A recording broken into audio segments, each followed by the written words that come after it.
Right, hello everybody, just a quick update from me. I've started to regularly stream on Twitch. Now, you know what that means. You know what that means. You go on Twitch right now, type it in. You try and find Natural Red, or just search it. Natural Red, and you click that follow button. Because I do lots of streaming now. Football Manager, it is boss. Also, like the video, subscribe because I'm amazing. Give us a follow on Twitter and Instagram, because once again, I am boss, I'm amazing. You know that, I know that. Let's just do the right thing. Right, that's it, let's get back to the video. Me gun. Hello everybody, welcome back to the channel. My name is Natural Red. How are you all doing? We are here to talk about football news and football transfers and football bullshit and football bollocks. Oh yeah, here we go. Right, so this is the big story. Like, Cristiano Ronaldo. He wants to leave Manchester United, but no team wants to sign him. This is a big dilemma for United. Massive. This could turn the tide of Erik Ten Hag's career as Man United's first team coach.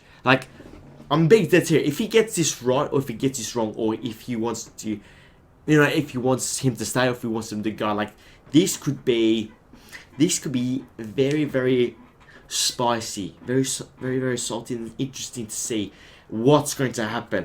Now, he wants to leave. He wants to play Champions League football. He's 37 years old. He's still banging goals, but he's 37 years old. And he wants to leave. Now, if he stays for another season, that's the thing. He's going to be 38 next year, and then maybe they're going to not push, but maybe end up in the top 4 or win the Europa League and be in the Champions League here. Is that going to be difficult with Tottenham, Chelsea, Arsenal, and possibly, I'm not sure, another team, maybe even Leicester pushing up. But it'll be interesting. He's thinking about now. Because he knows time is running out. He wants to leave. Oh, it's obvious he wants to leave. And I don't get these bollocks of yeah. He wants to stay, but it's all family. No, he wants to leave. He knows it. He's a smart guy. He wants Champions League football right now. And United can't offer him right now. What I don't know about United, I don't have Erik Ten Hag. Why would you keep him? And we're going to talk about another player they're trying to sign who does want to come to their club. And they're trying to keep someone who doesn't want there. It's really very, very... Yeah, it's going to be a disaster. It's a disaster waiting to happen. I really think so. Now, thing is that... he's at 37 years old. He's a striker. He doesn't want to move that much around the pitch. If he wants to play Champions League football... Where would he go in terms of teams don't play like that anymore? That's why I don't think Messi or Ronaldo won't win a Champions League ever again, because they're too old and they don't offer every single good team in the world. Off the ball movement in terms of in possession, out of possession, is the most important thing in the in this generation. It's the most important role to have as a footballer playing at the top game. So you have 10 players, 9 should say, off the ball working harder than him. Can that work in a system? Maybe someone like a Carlo Ancelotti can fit him in, because Carlo plays. How does Carlo plays a bit more not old-fashioned, but yeah, defensively solid, not much pressing, not much. Do you know what I'm trying to say? I'm trying to word, trying to think in my head how to word it.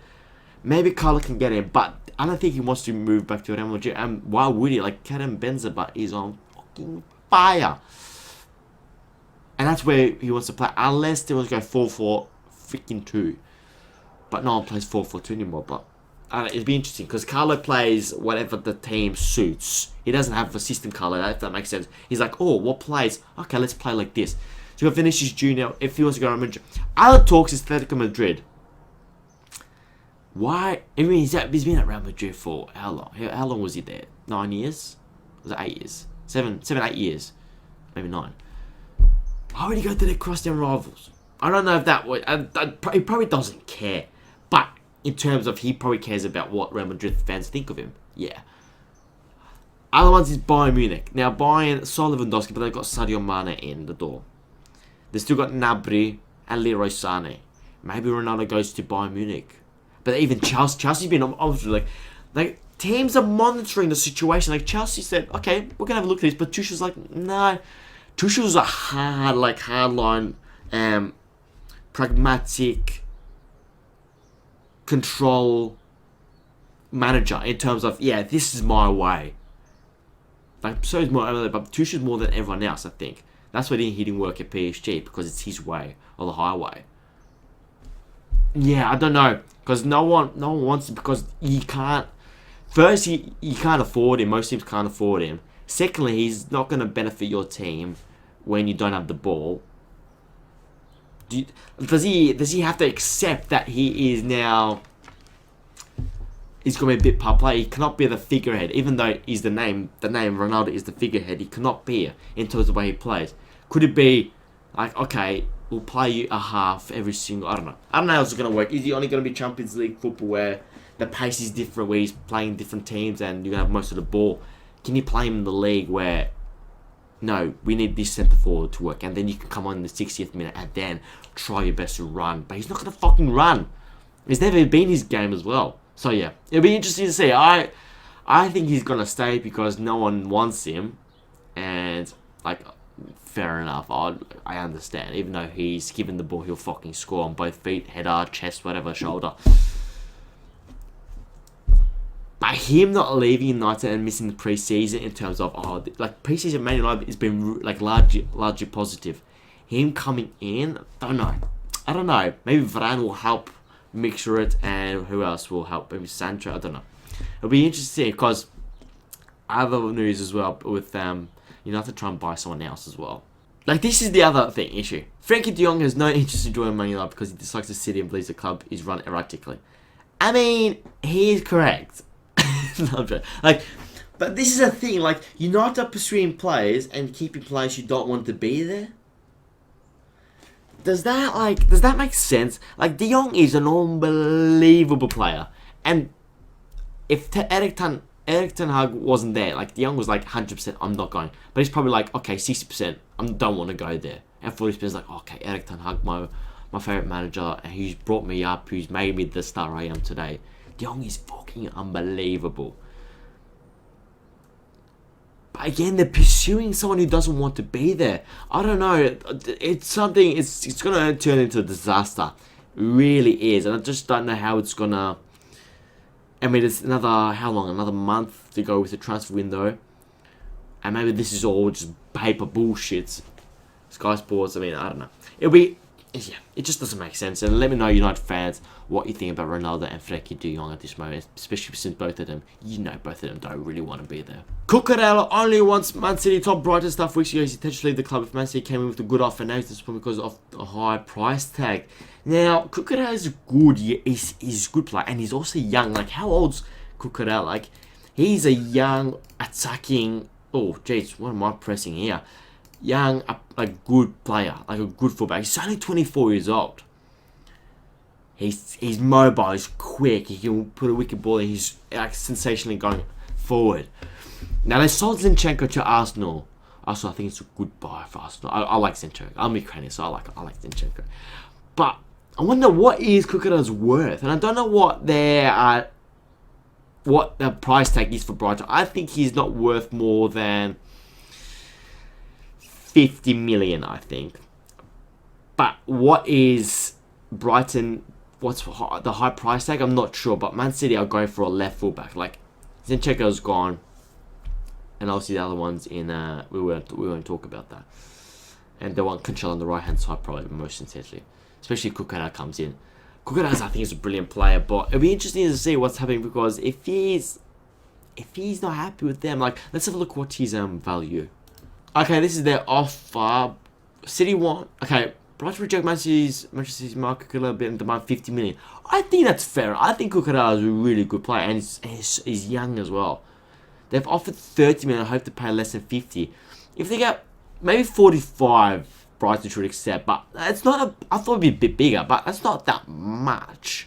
Like, they sold Zinchenko for how much? How much did they sell Zinchenko for? Okay, Arsenal paid 30 million for Zinchenko. I think I think, yeah, Cucurella's a bit better than him, but not much. So about 40 to 45 million is probably the value of the, how the transfer market is being, what's the value, what's the worth of a player in terms of, oh, this guy sold for them, this guy's worth this much more than him. I think 45 million, 45 to 50 million that's not a bad, price tag for Brighton. Cucurella just wants to go to Man City at that much, that's why. In other news, Jesse Lingard with his new Nottingham Forest shirt together with Militarius Marinakis. Here we go. I saw something about he's on 20k a week. That is fucking mental.